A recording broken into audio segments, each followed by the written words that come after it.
You've noticed it, haven't you? That strange erosion happening at the edges of everything you once loved? The music that used to move you now plays in the background like elevator noise. The food you craved tastes like cardboard. The person you desired feels like a stranger pressed against your skin. The hobbies that consumed your weekends now sit abandoned in closets, gathering dust like memorial objects to a person you used to be.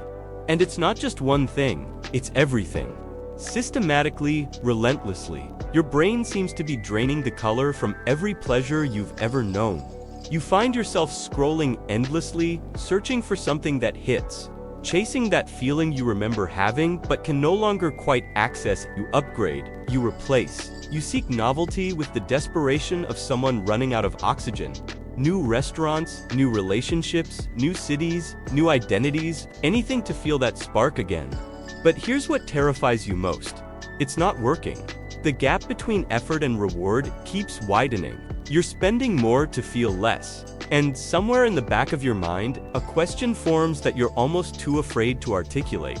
What if I've broken something fundamental? What if I've used up my capacity for joy? What if this numbness is permanent? You look around at other people who seem content with simple pleasures, and you feel like an alien. They're satisfied with their morning coffee, their Sunday routines, their modest happinesses. Meanwhile, you're standing in the wreckage of 1,000 burned-out dopamine pathways, wondering if you've somehow damaged the very mechanism that makes life worth living. But what if I told you that this exhaustion, this systematic collapse of pleasure, isn't a malfunction at all? What if this thing you're experiencing, this thing that feels like death, is actually the most significant philosophical awakening available to a human being? What if your brain isn't broken, but rather, finally beginning to see through an illusion that most people spend their entire lives trapped inside? Let's talk about what was actually happening during all those years when pleasure worked. When that song gave you chills, when that meal felt transcendent, when that person made your heart race. You thought you were experiencing reality, feeling genuine satisfaction, living authentically. But here's what you were actually doing. You were outsourcing your sense of being alive to external stimuli.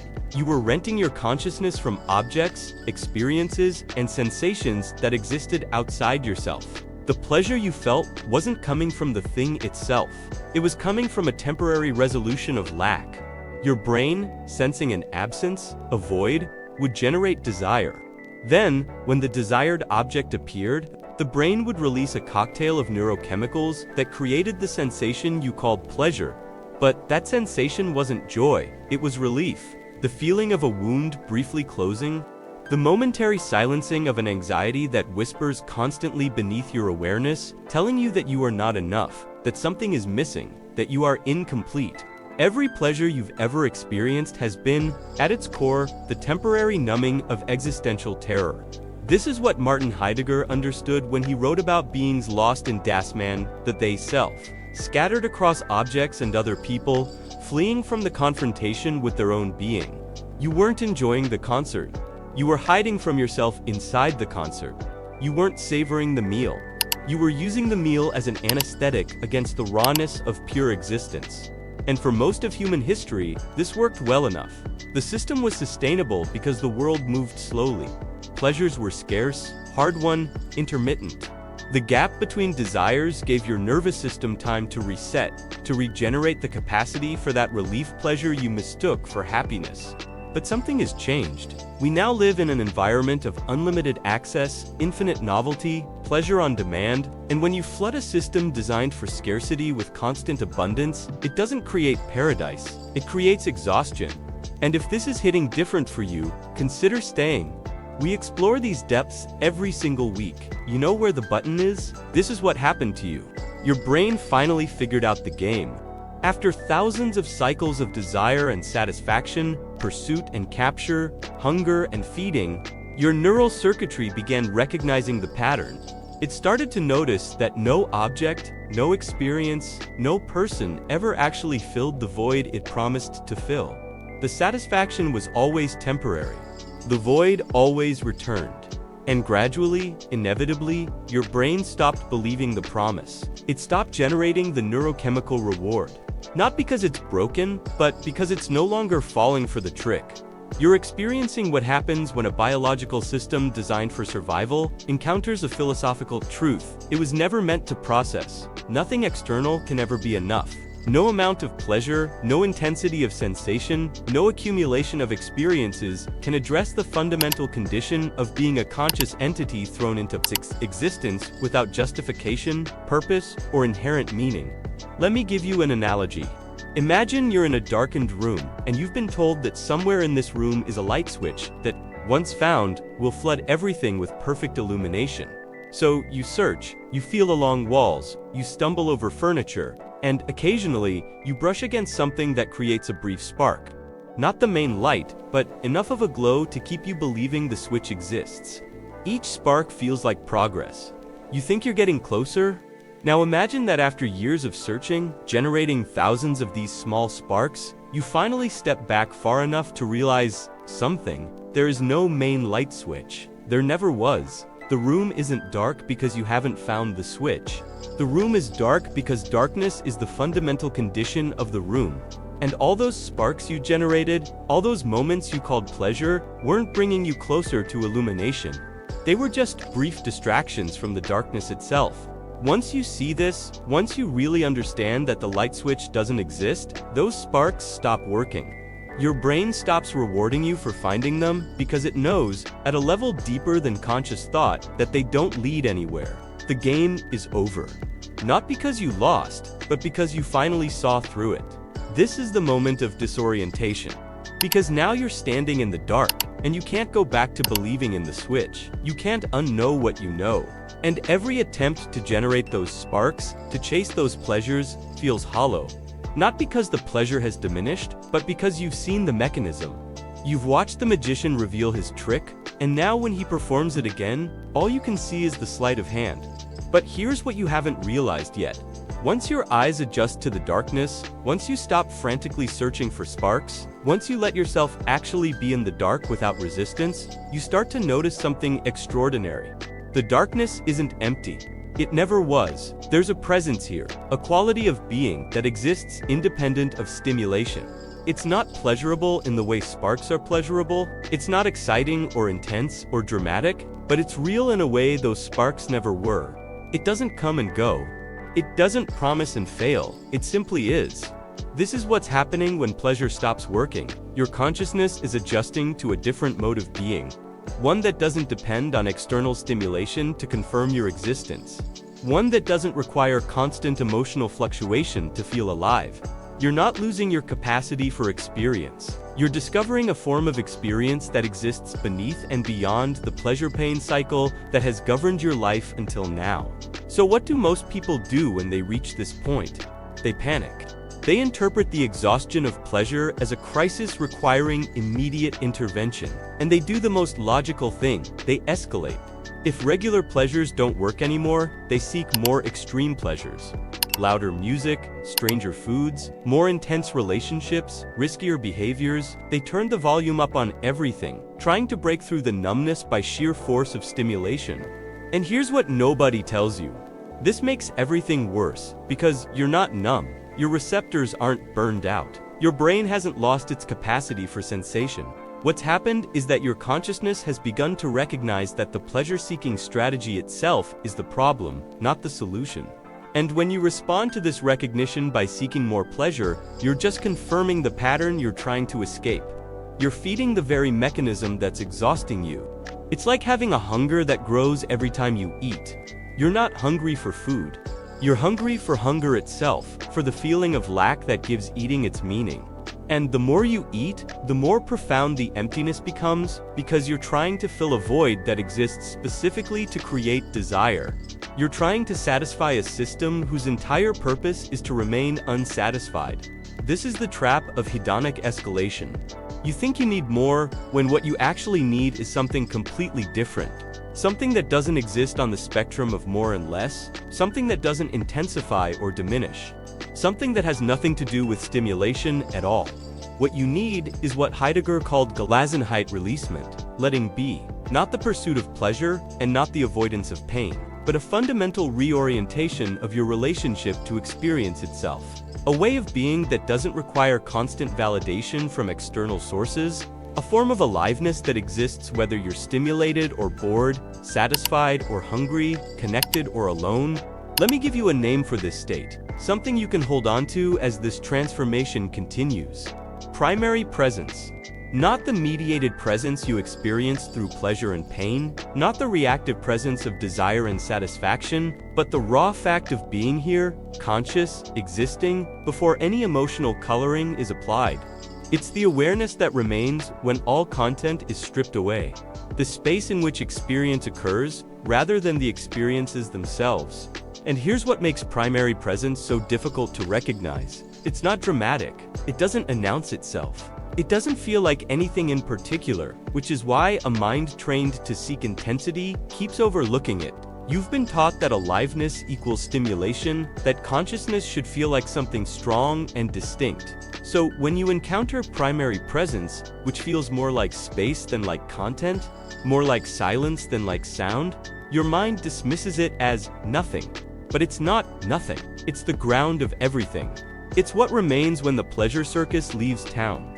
It's what you actually are when you stop defining yourself through your capacity to feel good or bad about things. And unlike pleasure, which requires constant maintenance and inevitably exhausts itself, primary presence doesn't fade. It doesn't depend on circumstances, it doesn't promise and fail. It just is, always has been, always will be, waiting beneath every desperate attempt to feel something other than this. The characteristics of this state are subtle but unmistakable once you recognize them. First, it's not effortful. Pleasure requires pursuit, achievement, maintenance. Primary presence requires nothing.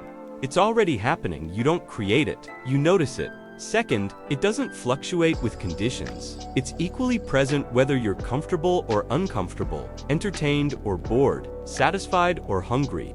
The content of experience changes, but the presence itself remains constant. Third, and this is crucial, it doesn't need you to feel good about it. Pleasure always carries an implicit demand for appreciation, for continued attention, for protection against its opposite. Primary presence makes no such demands. It's indifferent to your evaluation of it. It simply holds space for whatever is occurring, including your disappointment that it's not more exciting. Think of it like discovering that you've been living in a house, chasing beautiful objects from room to room, and you suddenly realize you are the house itself. Not the furniture, not the decorations, not the things that come and go through your doors, but the space that holds all of it.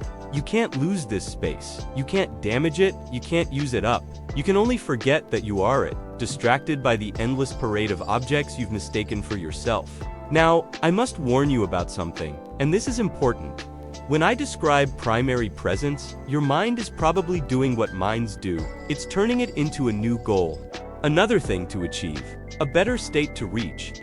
And it's imagining that once you get there, you'll feel something wonderful, something that will finally deliver the satisfaction you've been seeking all along. But that's just the pleasure-seeking mechanism trying to metabolize this information into its existing framework. Trying to turn primary presence into the ultimate pleasure, the switch that finally floods the room with light. And if you approach it this way, you'll be disappointed, because primary presence doesn't feel particularly good. It doesn't feel particularly anything. It's just here, obvious and available, completely ordinary. You might think this sounds rather dull. Rather, like resigning yourself to a life of gray neutrality, giving up on joy, and settling for some kind of austere philosophical acceptance? I understand why it sounds that way, because we've been taught that intensity equals aliveness, that strong feelings mean you're really living, that if an experience isn't remarkable, it's not worth having. But consider the cost of that belief. The constant escalation required to keep feeling intensity, the way pleasures need to be bigger, stranger, more extreme just to register. The exhaustion of maintaining that level of stimulation, the crash that follows every peak, the growing periods of numbness between highs, the sense of running faster and faster just to stand still. This isn't aliveness. This is desperation, wearing the mask of vitality. What I'm describing isn't settling for less. It's recognizing that what you thought was more was actually just louder. And loudness, intensity, drama, these things aren't deeper or more real, they're just more attention demanding. They're experience that shouts, but shouting isn't the same as truth, and intensity isn't the same as depth, and pleasure isn't the same as being fully alive. And if you're still here, you already know this isn't surface-level content. Subscribe if you want to keep going deeper. Let me tell you about someone I know. For years, she was a collector of peak experiences. She traveled to 30 countries before she was 30. She pursued extreme sports, intense relationships, constant novelty. She had a gift for finding the next thing, the better thing, the thing that would deliver the hit she was chasing. Her friends envied her life. This parade of extraordinary moments, this refusal to settle for ordinary pleasures, but around 32, something shifted. The extraordinary stopped feeling extraordinary. The travels felt like obligations. The relationships felt like performances. Even the intense experiences, skydiving or psychedelic ceremonies or whatever new frontier she found, they all started to feel the same. Not boring exactly, but hollow. Like she was going through motions that used to mean something. She tried to fix it the obvious way. She went bigger. Solo trek through Patagonia, month-long silent meditation retreat. She quit her job to pursue her passion, but the pattern persisted. Everything felt like watching herself do things rather than actually doing them. The gap between her and her experiences kept widening. Then, during a completely unremarkable moment, sitting in her apartment on a random Tuesday afternoon, feeling nothing particular, she noticed something. The quality of the light coming through her window. Not beautiful light, not dramatic light, just ordinary mid-afternoon light. And in that moment, without trying to feel anything about it, without turning it into a meaningful experience, she just saw it, really saw it. The light, the room, herself sitting there, all of it exactly as it was, and something unlocked. Not a pleasurable feeling, not a peak experience, just a recognition that this basic presence, this simple fact of being here conscious and aware, had been available the entire time she'd been circling the globe trying to find it. She'd been treating it like treasure buried somewhere distant and exotic, when it had been right here, so obvious she'd looked straight through it for 3 decades. Her life didn't change dramatically after that. She didn't quit traveling or stop pursuing experiences, but she stopped needing them to confirm her aliveness. She stopped measuring her days by their intensity. She could be in Paris or in her living room, and there was something equally real in both places. Something that had nothing to do with location or stimulation or remarkableness, just the bare fact of being present to whatever was occurring. This is what I mean by primary presence. It's not an achievement, it's a recognition. And the reason your pleasure system is exhausting itself is because you're ready for this recognition. The collapse of hedonic satisfaction isn't failure, it's preparation. Your consciousness is clearing space for something that doesn't depend on external stimulation to exist. Think of it as composting. When pleasure dies, when desire loses its grip, when satisfaction stops satisfying, you're not watching something end. You're watching something decompose, breaking down into constituent parts. And decomposition looks like destruction, but it's actually transformation. The form is dying so that something more fundamental can emerge. And right now, you're in the middle of this process. The old form is breaking down. The pleasure-pain cycle that organized your entire relationship to experience is losing its structure. And it feels like death because something is dying.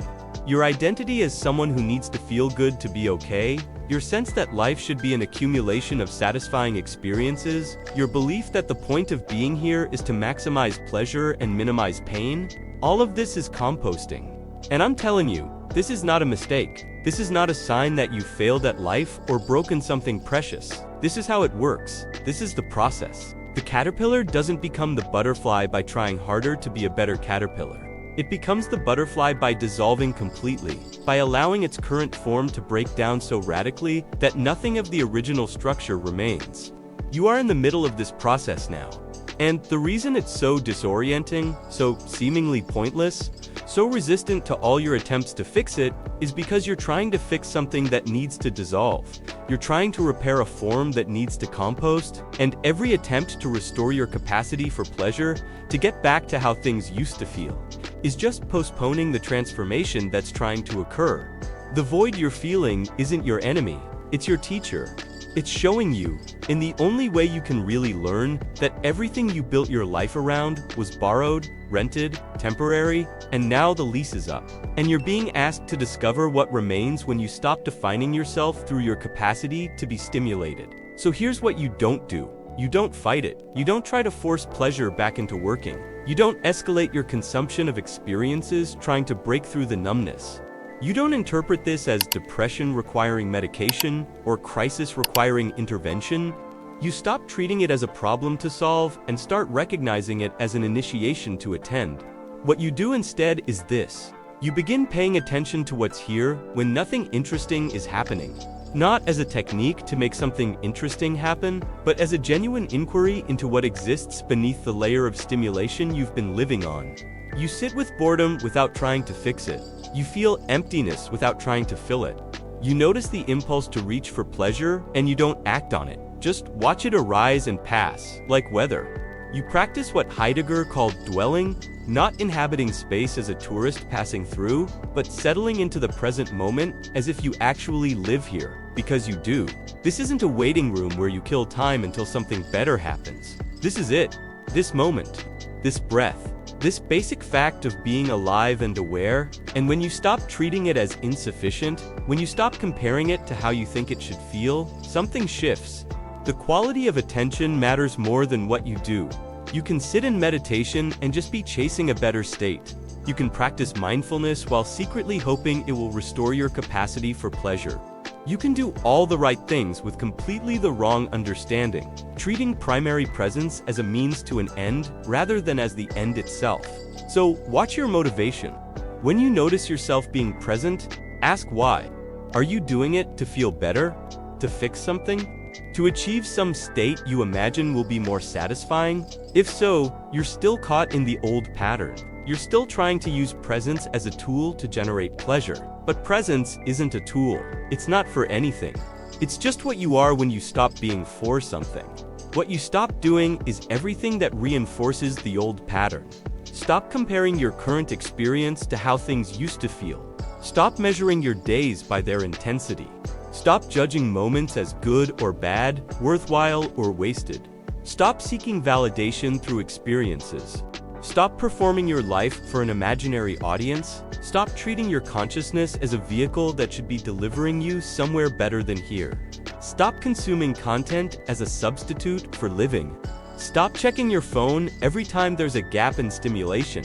Stop filling every silence with sound. Stop avoiding boredom like it's dangerous. Stop treating discomfort as an emergency. Stop believing that if you're not feeling strongly about something, you're not fully alive. And here's the paradox that makes all of this work. The void you're trying to escape is the door you need to walk through.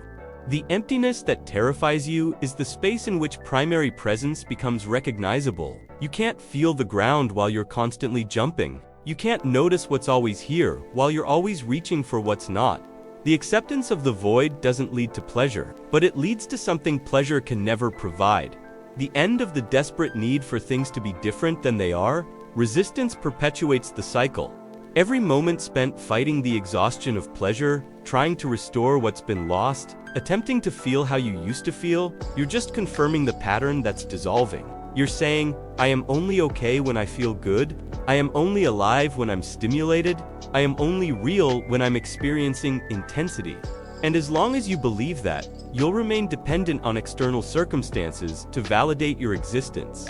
But when you stop resisting, when you let the pleasure system exhaust itself completely without trying to revive it, when you sit in the void and stop treating it as a problem to solve, something becomes obvious. You don't need to feel good to be here. You don't need to be stimulated to exist. You don't need experiences to confirm your aliveness. You're already alive. You've been alive the entire time. You just mistook aliveness for the feelings that occur within it. So what's actually happening isn't loss. You're not losing your capacity for experience. You're gaining recognition of what you are beneath and beyond all experience. The pleasure circuit burning out isn't damage, it's evolution. You're being forced through the systematic failure of every external source of satisfaction to discover what doesn't depend on satisfaction to exist.